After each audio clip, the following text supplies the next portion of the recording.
Welcome back, and before I give the details of my next build, I have to give a shout out to Jay, also Jeff, at Modelworks Canada, who's got a YouTube channel, and he ran a little contest, and for the, I believe it was the 200 subscriber, and I was the winner, and this was the prize. So, I haven't really built this type of model other than some diorama I did for my son when he was in school, so let's take a look at inside here.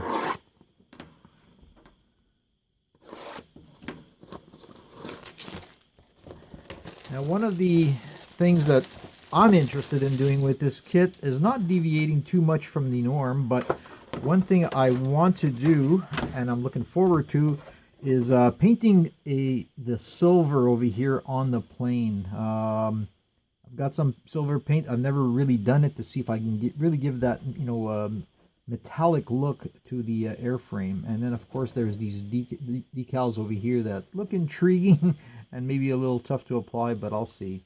Let's take a quick look at the kit over here. Everything's bagged, canopy and clear, hefty instructions, nice decal set. There's the cowling cover checkers, and lots of other ones too. I think there's a few options for this. And again, my main goal is the silver, so I will stick with that paint scheme regardless over here. And yeah, you have some famous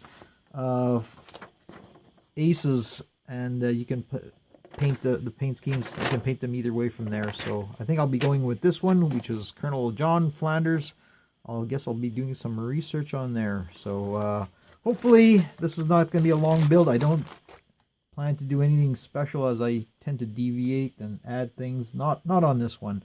I did want to look at the to see what kind of detail we have on the kit, and mostly I want to see if the rivets were raised or lowered. So it seems there's a combination. But again, this is a fairly, simple kit, I believe. Not too many parts, and looks nice so far. So not too much flash or anything like that. So let's get going.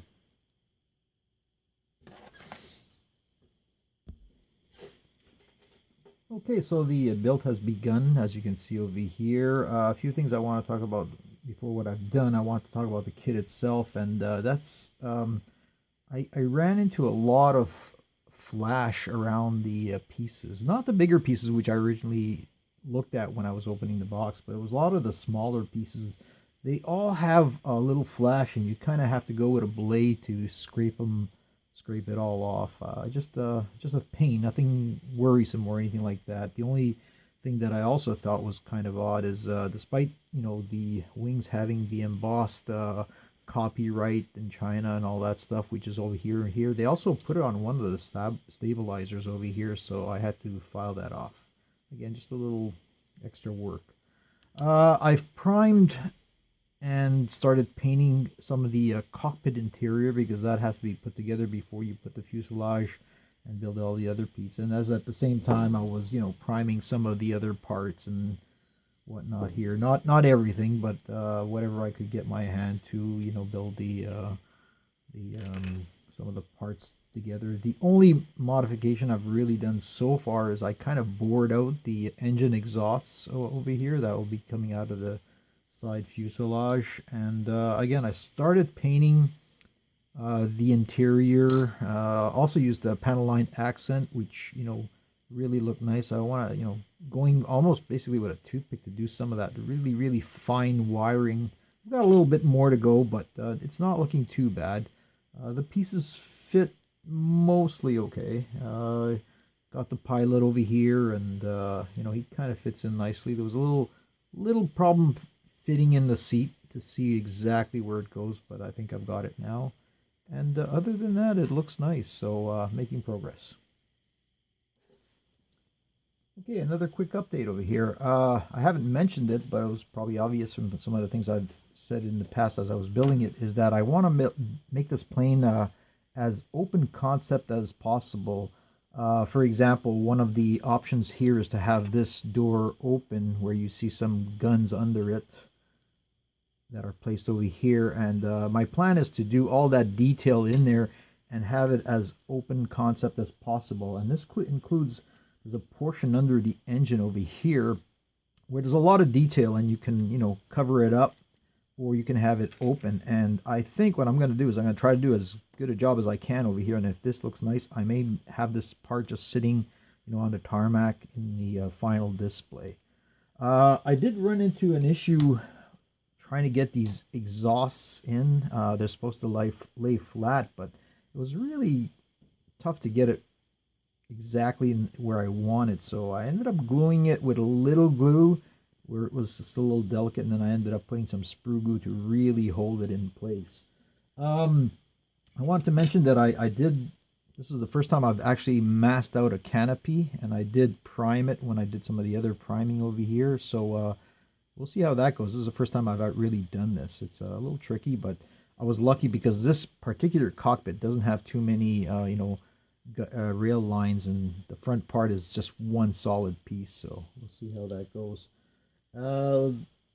Last thing I want to mention is balancing it out. Sometimes we build an airplane where it's either, you know, the front is too heavy and it, you know, sags because there's, you know, the wheels are more in the back and things like that. So what I'm going to do with this one, I don't think it's a problem, but I have lead weights that I'm going to throw right into this cavity over here because, you know, the front wheels are here and the back wheel comes out over here.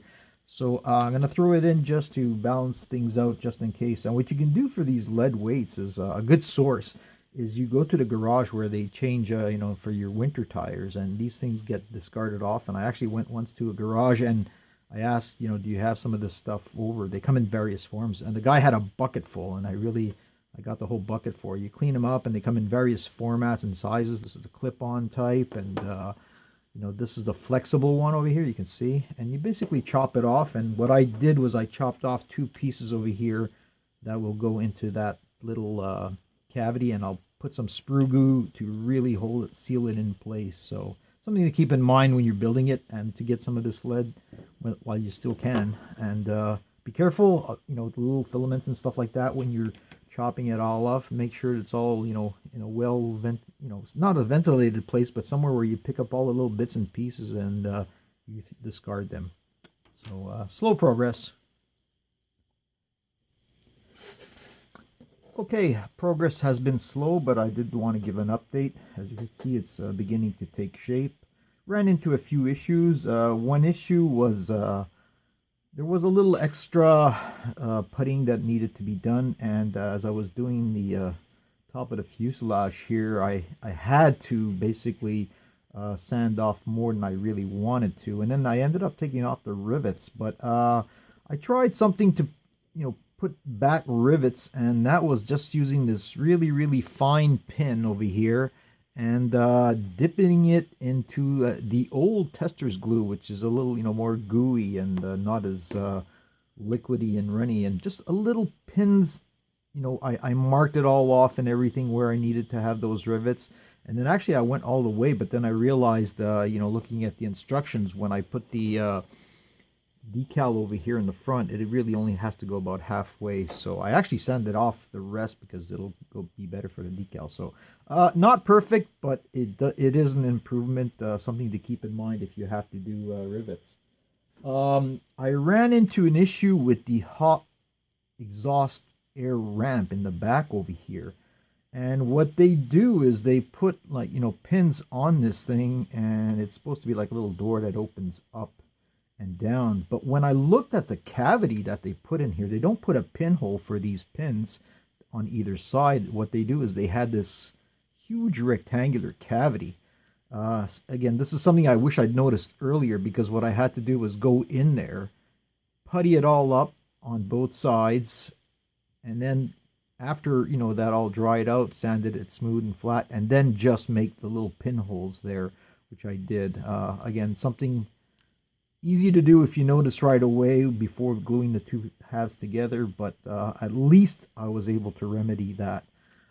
Another area where I ran into was, you know, doing the putting over here. I had to scribe back some lines after putting in the putty. It was, for some reason, it was more on one side than the other. And to do that, some people use these kind of like dentist picks, but this is just like a sharp point going into it, and you're not really going to get a nice clean cut.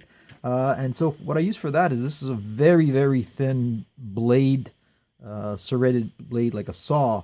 And what you do is you put, something flexible like this, just cardboard, just to give you a leading edge. You mark them off, and then you do it really slowly a few times over it. And actually, once it's done, you can actually go back in and do it again, because the path is there, but a little tricky. And I managed to do that okay. And the last thing I didn't notice was over here, the intake for that exhaust. There's this little piece that goes over the cover, which in the front, which is actually good, rather than having this molded, and so that you don't put this piece, because then you always have that little seam in the middle. So that was nice, but then I realized that you could see in that intake, and you could see the wall from the piece before. Again, that they could have molded, and not putting that little front edge. So I had to go back in before I glued this, and drill out the hole, and then smooth it out, and then after ended up gluing this piece on. So it's starting to take shape, but still a long way to go. Unfortunately, I wish I was progress was a little faster, but I'm trying to take my time too, and so far it's looking good. Okay, I haven't talked about the base yet, but I want to make a little bit of a fancy base for this plane. So what I did is I went to a local thrift shop, and I picked up two of these. They're basic frames. They're quite thick, which is what I wanted. And, they were only $3 each. And what's nice about these is they have glass. And so what I did is I took it apart. I saved the glass. I scraped off the lettering. Comes off really easy. And there's kind of 4 strips that, provide the separation here. They're just spacers really. And I set those aside, and on the glass what I did was I built kind of a frame using those very same spacers, and I just basically taped them together at the corners and put them on top over here. And I poured in some grout. This is unsanded grout, and I did not add any sand afterwards. And it's I don't know, 1/4 inch thick, maybe a little bit thicker than that. And I set it aside for a few days to dry nicely. And what you have when you do that is this almost perfectly flat surface over here. You can see still there's the memories over here that it was from the because some parts stick to the glass more, and that's where the lettering was. But that's no big deal. It comes off almost, with my finger over here. I can basically sand that off. And if you do that, even it's almost like a mirror surface in some places where you can see the shine. But again, you just pass your finger over it, and that disappears. And you can use sandpaper if needed, but I don't even think it's needed. And what I'm going to do with this now that I have it is basically scribe some lines so that it looks like an airport runway, slabs of cement, concrete, whatever. And I'll have a few lines in there just to show it, and I'll probably have it at an angle so it's not perfectly symmetrical, which is kind of awkward. And then even have the plane at another angle, perhaps not in line with the lines over here. I'll try a few scenarios to see what it looks like, but this is a perfect surface for that. So we'll see how that turns out now. All right, a very quick update here as I go along painting this thing. The aircraft is mostly built. The way to paint this, I want to have the titanium silver as the final coat, and I'm using an undercoat of black, X1 black, and then the titanium silver is X32, and that's pretty much what people have been doing to get that gloss to shine. Some people also put a layer of future pledge on top of it, again to get a little extra gloss, but I'm not going to do that. The only thing I had to do over here was obviously cover the places I needed to, and I also covered this engine portion, which I'm going to have exposed to show a working engine. So I masked that off, and I'm ready to get the silver now. So that was just a quick update progressing along. Okay, quick update over here. As you can see, I've done a lot since the last time. I finished the propeller assembly. This requires actually you melting, the rod that goes onto the propeller so that it can spin, and it's got something to back it up to stop it.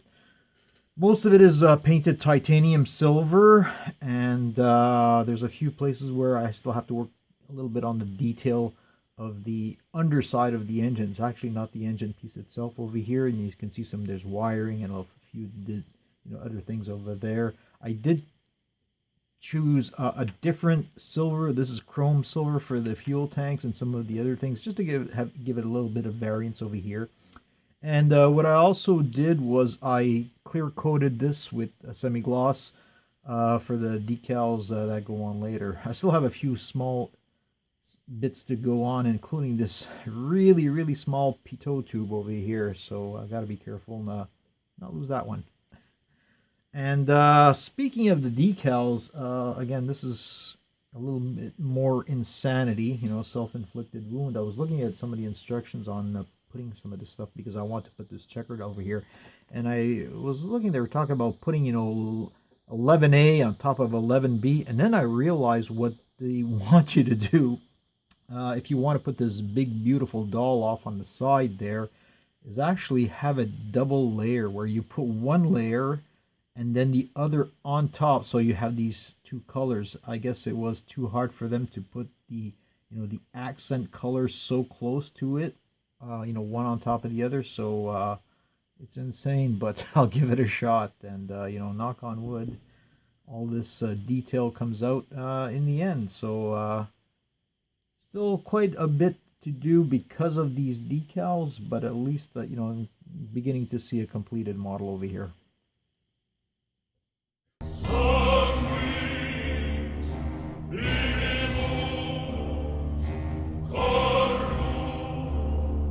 Okay, well, let's talk about the decals from hell. As you can see right away, I have completed the model here, but there is no cowling decals, which I really want to have that checkered one. Basically, I ran into just about every issue you can with decals. So starting with that cowling, I did the underside first, that goes under this piece over here, and a bit of the plane itself. And there's a big curvature on that piece, right? So that's what the first thing I was worried about. And sure enough, although there's like notches in the instructions specifically to say, listen, you're going to have some curvature here, notch them out. I followed all that, guidance over here, two checkered rows deep, even a little extra because, it would be even better. But I try as I might, I just could not get that curvature to fit nicely. It was one of those things where either one flap is up and then you tried to bend the other one down and then this one would pop up. And I gave it a good shot for about like 5 minutes and I just couldn't get them to stay. Even trying a bit of the microsol over here, which makes them a little flexible. But when I saw that that wasn't going to work, I yanked those two pieces off right away. The second part issue I had was a lot of these decals would not stick no matter what, especially some of the larger ones. And then oddly enough, some of them, like this, the big beautiful doll one, it stuck immediately. I can't figure it out. You can see that the first one I tried, the big beautiful doll, remember I was saying there was supposed to be an underlay over here that gives the shading, which was a different color. And that one just wouldn't stick no matter what, even with the microsol. I tried. And then I realized there was no way I was going to get this one to lay on top of the other one exactly on that position. So I yanked out the underlying ones and then worked on these later. And these ones stuck right away, whereas all of these larger ones had a really hard time just making them stick. They would, stick to whatever your finger, or if I was using just, a fine tweezers, it would stick to the tweezers. It would just, you'd have one side stuck over here and you try to coast along the edge to have this part stick, and then this part would come off. So I had a lot of trouble, but I finally managed to get most of them, and some of the smaller ones and things like that. So I had bulges in some of the decals and things like that. So I did my best with the microsol. What can I say? Uh, Other than that, uh, everything went okay. I don't know if you can see under on the bottom over here. I have let me see, pick it up nice and gently there. You can see all the detail over there, the flaps, the doors for the wheels and things like that. It was not too bad. Let's talk a bit about the base. I didn't put it on here, but I can. It came out quite nice, actually. Basically, I did on the bottom, on the underside, I did a few tests to see how I can make those grooves and different blades and stuff like that. Saw blades, razors, and actually a razor blade ended up being the best. One of those, with the backing, and basically 5 good passes. I measured it all out, and it was all right. And then I painted very lightly some, lines down the runway, if you want to call it that. And it looks okay. It's not the best, but certainly better than nothing at all. So very happy with that, and that will sit now on top over here, and I'm calling it done. Again, a big thank you to Jay from Model Works Canada, who donated this model for me.